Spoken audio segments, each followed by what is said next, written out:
Oke, kawan-kawan mulai ya. Selamat malam semuanya. Assalamualaikum warahmatullahi wabarakatuh. Salam dan bahagia. Salam sejahtera untuk kita semua.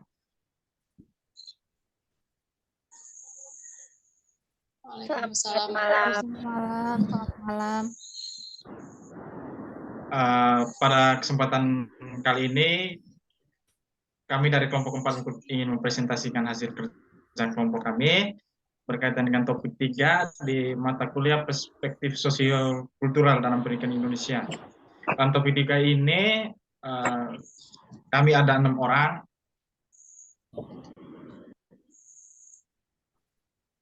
Untuk anggotanya sebagai berikut. Ada 6 orang. Lanjut.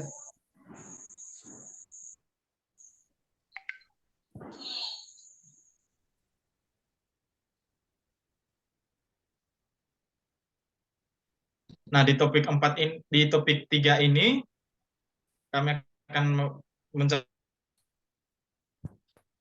beberapa pertanyaan. Ada 4 pertanyaan. Yang pertama, budaya, ekonomi dan politik dalam pembelajaran yang mempengaruhi proses pendidikan.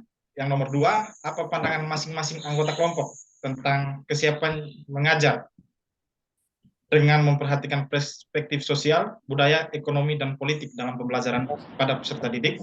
Nomor 3, apa persamaan dan perbedaan pandangan tentang perspektif sosial, budaya, ekonomi, dan politik dalam pembelajaran yang mempengaruhi proses pendidikan yang dimiliki. Terus yang terakhir, nomor 4, apa persamaan dan perbedaan pandangan tentang mengajar dengan memperhatikan perspektif sosial, budaya, ekonomi, dan politik dalam pembelajaran pada peserta didik yang dimiliki. Selanjutnya, jadi berikut ini pandangan dari teman-teman kelompok. Yang pertama, dari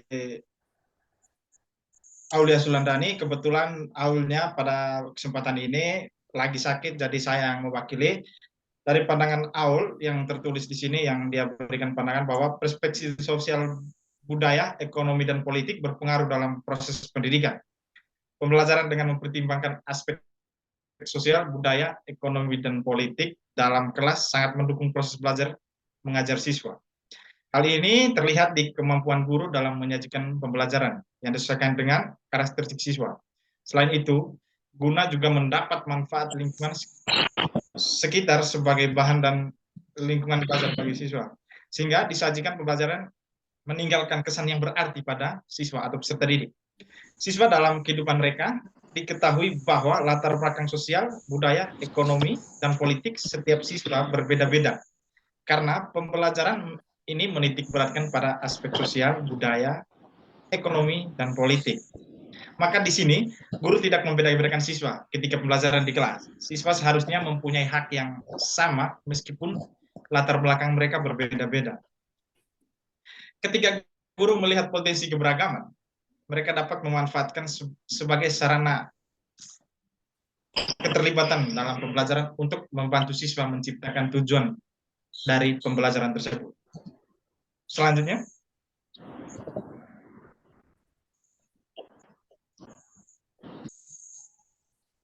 oke, saya persilakan untuk Dara selanjutnya. Baik, terima kasih atas kesempatannya. Jadi pandangan saya yaitu tentang perspektif sosial, budaya, ekonomi, dan politik dalam pembelajaran yang mempengaruhi proses pendidikan adalah dengan memperhatikan aspek-aspek tersebut bisa menjadi tolak ukur dalam melaksanakan pembelajaran yang lebih efektif. Dalam aspek sosial budaya yang dimana sistem pendidikan akan selalu berkembang seiring dengan budaya manusia. Budaya dominan pada kelompok masyarakat tertentu akan mempengaruhi penyelenggaraan pendidikan di suatu wilayah. Dalam aspek ekonomi, yaitu uang bukanlah segalanya, tapi segala-galanya butuh uang, termasuk pendidikan. Dalam meraih pendidikan yang tinggi, diperlukan ketersediaan dana yang memadai. Jadi, faktor ekonomi sangat sangat berpengaruh penting dalam pelaksanaan pendidikan. Dalam aspek politik, berpengaruh pada pengambilan kebijakan yang berkaitan dengan kesejahteraan pendidik. Terima kasih.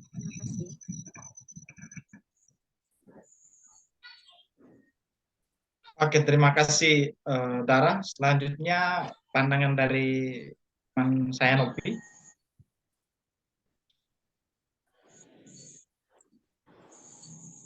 Baiklah, terima kasih moderator. Di mana di sini pandangan saya tentang perspektif sosial budaya, ekonomi, dan politik dalam pembelajaran yang mempengaruhi proses pendidikan, yakni perspektif sosial budaya, ekonomi, dan politik sangat berpengaruh terhadap jalannya proses pendidikan dan pengajaran.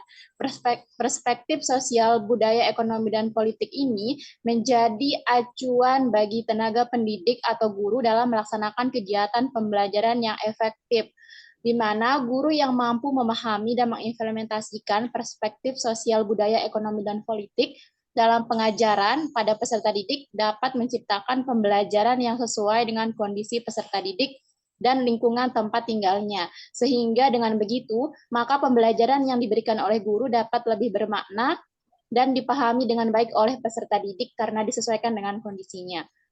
Mungkin hanya itu dari saya. Oke, terima kasih saya ucapkan kepada Nopi. Selanjutnya, pandangan saya berkaitan dengan soal nomor 1, yaitu perspektif sosial kultural memberi pengaruh secara tidak langsung dalam proses pembelajaran. Karena peserta didik datang ke sekolah dengan membawa jati diri mereka masing-masing, yaitu keadaan sosial mereka, keadaan ekonomi, keadaan politik, dan lain sebagainya, serta budaya yang berbeda, sehingga dalam pelaksanaan pembelajaran nanti hal ini merupakan sebuah tantangan bagi guru itu sendiri dalam melaksanakan proses pembelajaran yang efektif dan inklusif, sehingga peserta didiknya tidak merasa dibeda-bedakan dalam satu ruang kelas atau satu proses pembelajaran. Mungkin itu dari saya, terima kasih. Selanjutnya saya berikan kepada Lili. Baik, terima kasih kepada moderator atas kesempatannya. Di sini saya akan menyampaikan pandangan saya tentang perspektif sosial, budaya, ekonomi, dan politik dalam pembelajaran yang mempengaruhi proses pendidikan. Nah, di sini ada 4 poin. Yang pertama dari segi sosialnya, di mana semua rakyat Indonesia berhak untuk mengenyam pendidikan tanpa ada batasan. Namun dilihat dari aksesibilitasnya dan kelompok sosial, masih banyak yang kekurangan akses terhadap pendidikan. Di daerah pedesaan misalnya cenderung menghadapi kesulitan dalam mengakses pendidikan yang berkualitas, seperti sekolah, perpustakaan, dan internet. Nah, oleh karena itu, guru dan lembaga pendidikan perlu memperhatikan keragaman sosial ini untuk menciptakan lingkungan yang inklusif dan mendukung bagi semua siswa.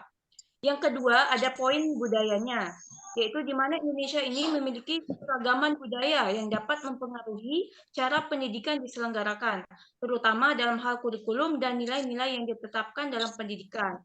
Norma-norma sosial yang berlaku dalam suatu budaya dapat mempengaruhi pola pikir dan perilaku terkait pendidikan.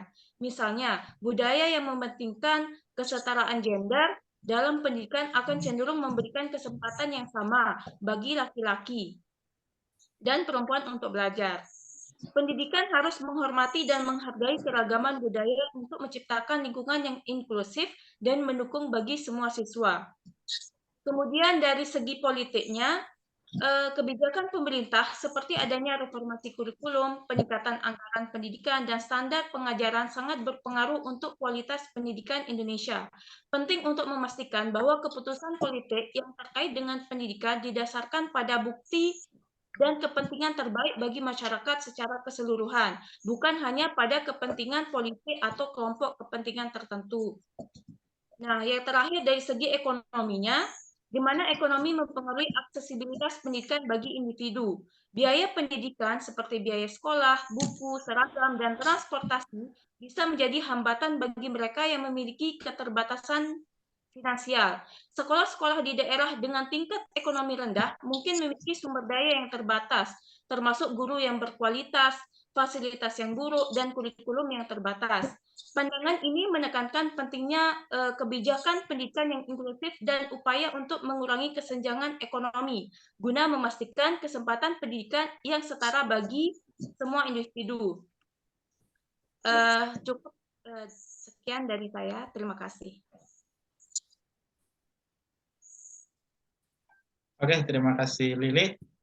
Selanjutnya yang terakhir, Mbak Sylvia Maria. Oke, baik. Terima kasih, moderator. Jadi, pandangan saya bahwa perspektif sosial, budaya, ekonomi, dan politik dalam pembelajaran sangatlah mempengaruhi proses pendidikan. Dikarenakan karena karakteristik serta latar belakang dari peserta didik ini yang berbeda-beda, sehingga sangat mempengaruhi proses belajar dan mengajar di kelas. Sekian dari saya. Saya kembalikan ke moderator.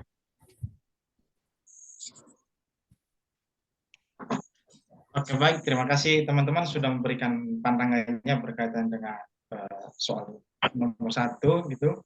Selanjutnya kita masuki permasalahan nomor 2, yaitu bagaimana pandangan masing-masing dari teman-teman sebagai calon guru untuk mempersiapkan mengajar di kelas nanti. Selanjutnya saya minta satu orang untuk mewakili teman kita yang sakit, Aulia Sulandani, mungkin dari Lili kali ya, untuk mewakili Aulia untuk membacakan pandangan yang sudah dia berikan. Baik, saya akan mewakili teman kami dari yang bernama Aulia Suryandani. Jadi menurut pandangan dari saudari Aulia Suryandani, bahwa kesiapan Aulia mengajar dalam memperhatikan aspek sosial, budaya, ekonomi, dan politik belum sepenuhnya siap. Karena menurut dia belum mengetahui keseluruhan dari aspek tersebut. Dia baru mengetahui beberapa saja, namun dia akan terus berupaya untuk dapat mempertimbangkan keseluruhan aspek tersebut sesuai dengan kebutuhan siswa, sehingga siswa lebih nyaman dalam belajar. Sekian.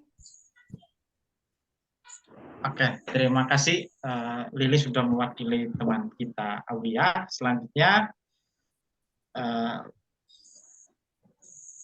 silakan Nara untuk memberikan pandangannya berkaitan atau membacakan pandangannya berkaitan dengan permasalahan nomor 2. Baik, terima kasih moderator. Jadi pandangan saya tentang kesiapan mengajar dengan memperhatikan perspektif sosial budaya, ekonomi, dan politik dalam pembelajaran pada peserta didik adalah kita sebagai guru perlu menyadari bahwa setiap peserta didik memiliki latar belakang sosial budaya ekonomi yang beragam. Oleh karena itu, guru harus memperhatikan hal tersebut. Dengan memperhatikan keberagaman tersebut, kita sebagai guru mengetahui rancangan pembelajaran apa yang cocok yang akan disiapkan atau yang akan diimplementasikan guru untuk peserta didiknya agar bisa mencapai tujuan pembelajaran yang sudah ditetapkan. Itu saja dari saya. Terima kasih.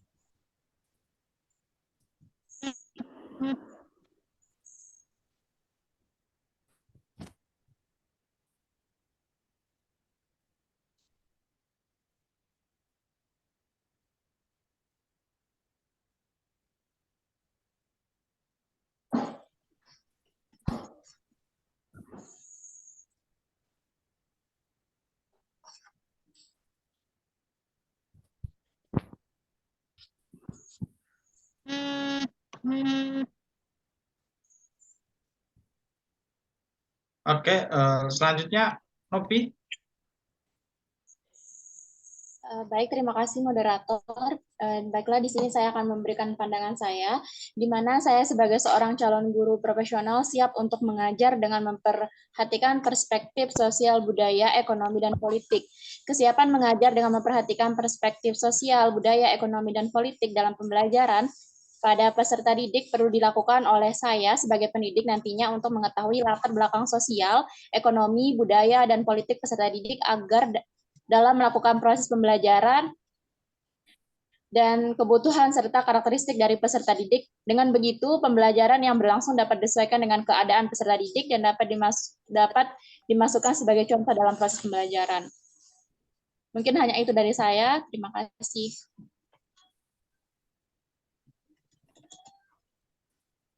Oke, untuk pandangan saya berkaitan dengan permasalahan nomor 2 itu, jadi sebagai seorang calon guru profesional, dari perspektif ini kita perlu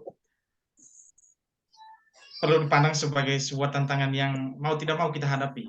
Oleh karena itu, saya sebagai seorang calon pendidik profesional harus siap dan perlu menyadari diri sejak dini, baik secara teori maupun secara praktek langsung ya, guna sebagai bakal pada saat nanti menjadi pendidik di sebuah satuan pendidikan. Selanjutnya, saya berikan kepada Lili. Baik, terima kasih. Pandangan saya tentang kesempatan belajar dengan memperhatikan perspektif sosial, budaya, ekonomi, dan politik dalam pembelajaran pada peserta didik sangatlah penting. Saya menyadari bahwa setiap peserta didik memiliki latar belakang yang berbeda-beda, baik dari segi sosial, budaya, ekonomi, maupun politik. Guru yang peduli dengan aspek-aspek ini akan lebih mempersiapkan diri dalam menyampaikan materi pembelajaran dengan mempertimbangkan keberagaman tersebut. Dengan memperhatikan semua aspek ini, guru dapat merancang pembelajaran yang inklusif dan relevan bagi semua peserta didik, sehingga membantu mereka meraih potensi maksimal dalam proses pendidikan. Terima kasih. Oke, langsung ke Evi. Terima kasih, Lili. Baik, terima kasih moderator. Jadi untuk pandangan saya siap untuk mengajar dengan memperhatikan perspektif sosial, budaya, ekonomi, dan politik. Nah, sebagai seorang calon guru profesional, saya akan terus belajar untuk mengembangkan diri, sehingga nantinya saya dapat merancang dan juga menerapkan atau menyajikan pembelajaran yang mana disesuaikan dengan kebutuhan peserta didik, di mana kebutuhan ini nanti dipengaruhi oleh perbedaan karakteristik serta latar belakang peserta didik. Saya kembalikan ke moderator. Oke, baik. Terima kasih teman-teman sudah memberikan pandangan. Selanjutnya mungkin permasalahan nomor selanjutnya berkaitan dengan persamaan dan perbedaan pandangan tentang perspektif sosial, budaya, ekonomi, dan politik. Untuk persamaan dan perbedaannya mungkin saya berikan kepada Evi. Silakan untuk nomor 3. Oke, baik. Terima kasih moderator. Jadi untuk persamaan dan perbedaan pandangan tentang perspektif sosial budaya, ekonomi, dan politik dalam pembelajaran yang mempengaruhi proses pendidikan yang dimiliki yang telah kita paparkan masing-masing di nomor 1. Jadi untuk persamaan berdasarkan pandangan kita masing-masing itu bahwa pandangan tentang perspektif sosial budaya, ekonomi, dan politik ini memberikan pengaruh dalam proses pendidikan. Maka dari itu pendidik harus mampu memahami apa saja perbedaan faktor sosial, budaya, ekonomi, dan politik yang mempengaruhi peserta didik. Lalu untuk perbedaannya, itu terletak pada perubahan paradigma pendidikan tentang cara hidup, cara belajar, cara komunikasi, dan cara berpikir. Nah, di mana paradigma ini harus dikuasai oleh jadi oleh pendidik serta pendidik ini harus bisa menciptakan perubahan dari pola pikir, ilmu, dan iptek sesuai dengan perkembangan zaman. Sekian dari saya kembalikan ke moderator. Oke, terima kasih Evi sudah membacakan persamaan perbedaan. Selanjutnya saya berikan kesempatan untuk menjawab soal nomor 4. Saudari Nopi.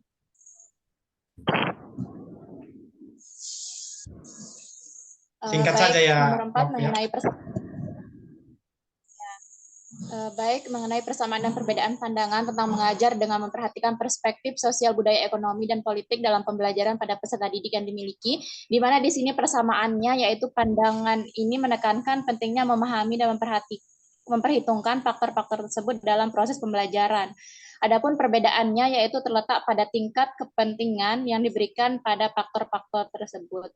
Mungkin hanya itu, saya kembalikan ke moderator. Oke, terima kasih teman-teman. Dan dengan berakhirnya tadi persamaan dan perbedaan soal nomor 4, berakhir juga presentasi kami. Jika teman-teman yang mau mempertanyakan atau mau diskusi lebih lanjut, silakan langsung tulis di kolom komentar di LMS. Akhir kata dari kami, jika ada kata-kata yang tidak berkenan, secara sengaja maupun tidak sengaja, kami ucapkan mohon maaf sebesar-besarnya karena kesempurnaan itu hanya milik yang di atas, kekurangannya banyak di kelompok kami. Terima kasih. Salam harmoni. Salam harmoni, selamat malam.